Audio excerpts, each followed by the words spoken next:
স্বামী স্ত্রীর মধ্যে দূরত্ব তৈরি হয় স্বামীর তিনটি ভুলের কারণে। অনেক স্বামীর আছে এমন কিছু ভুল কাজ করেন যার কারণে স্বামী স্ত্রীর ভিতরে দূরত্ব তৈরি হয়ে যায়। মনে রাখবেন, স্বামী স্ত্রীর সম্পর্ক হচ্ছে মহব্বতের সম্পর্ক। দুনিয়ার সর্বপ্রথম যে সম্পর্ক হয়েছে সেটাই হচ্ছে স্বামী স্ত্রীর সম্পর্ক। হযরত আদম আলাইহিস সালামকে আল্লাহ তাআলা সৃষ্টি করেছেন, এরপরে মা হাওয়া আলাইহিস সালামকে সৃষ্টি করেছেন, এরপরে দুইজনের সম্পর্ক হচ্ছে স্বামী স্ত্রীর সম্পর্ক। সুতরাং এই সম্পর্কটা বর্তমানে এমনভাবে অবহেলিত হচ্ছে, প্রত্যেকটা জায়গায় জায়গায় সংসারে অশান্তি অশান্তি অশান্তি ছাড়া আর কিচ্ছু নাই। আমরা একটু স্যাক্রিফাইস করতে জানি না।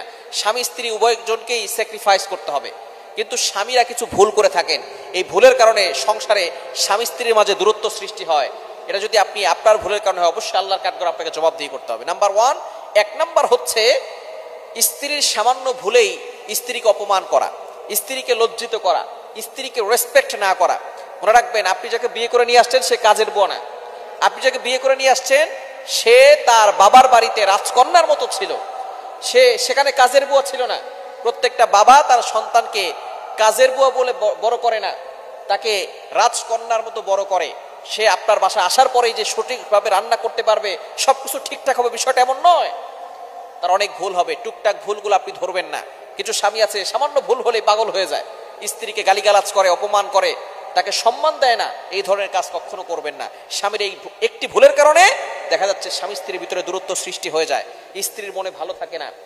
স্ত্রীর মনটাকে সবসময় চাঙ্গা রাখবেন, তাহলে দেখবেন আপনার সংসারে সুখ আসবে, শান্তি আসবে। স্ত্রীকে কখনো অপমান করবেন না। দ্বিতীয় নাম্বার হচ্ছে স্ত্রীকে অবহেলা করা, স্ত্রীকে গুরুত্ব না দেওয়া।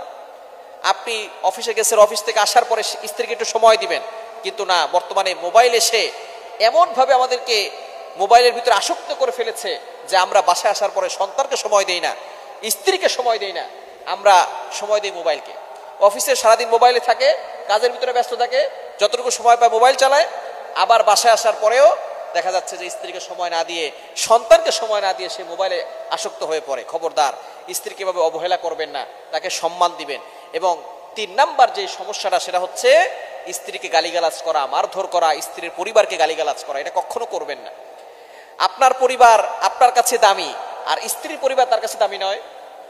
আপনাকে বিয়ে করছে মানে যে স্ত্রী সবকিছু ছেড়ে দিয়ে আসছে, বিষয়টা এমন নয়।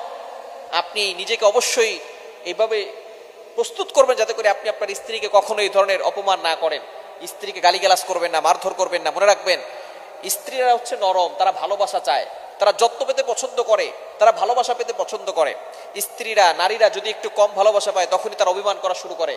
যখনই দেখবেন আপনার স্ত্রী অভিমান করা শুরু করেছে, তখনই আপনি তাকে ভালোবাসবেন বেশি, তাকে মহব্বত করবেন বেশি। স্ত্রীকে মাঝে মধ্যে ঘুরতে নিয়ে যাবেন, এটা সুন্নাত। নবী সাল্লাল্লাহু আলাইহি ওয়াসাল্লাম ঘুরতে নিয়ে যেতেন। স্ত্রীকে মাঝে মধ্যে খাওয়াবেন, গিফট করবেন, আইসক্রিম দিবেন, ফুচকা কিনে দিবেন, স্ত্রীরা খুশি হবে। স্ত্রীদেরকে খুশি করতে অনেক কিছু লাগে না, অনেক কিছু লাগে না স্ত্রীদেরকে খুশি করতে। আপনি 20 টাকা দিয়ে একটা আইসক্রিম এনে দিলে স্ত্রীরা খুশি হয়ে যায়। এজন্য আপনাকে অনেক কিছু দিতে হবে, বিষয়টা এমন নয়। আপনি তাকে গালিগালাজ করবেন না। ভালোবাসা দিয়ে যে কাজ করা যায়, মারধর করে, আঘাত করে, গালিগালাজ করে সেই কাজ করা যায় না। এজন্য শাসন করতে হলে ভালোবাসা দিয়ে করেন, তার পরিবারকে নিজের পরিবার মনে করেন। দেখবেন এই 3টি ভুল যদি আপনি না করেন, তাহলে সংসারে স্বামী স্ত্রীর ভিতরে দূরত্ব বাড়বে না। যদি স্বামীরা এই 3টি ভুল করে, তাহলে স্বামী স্ত্রীর ভিতরে দূরত্ব বেড়ে যাবে, আস্তে আস্তে ডিভোর্সের পর্যায়ে চলে যাবে।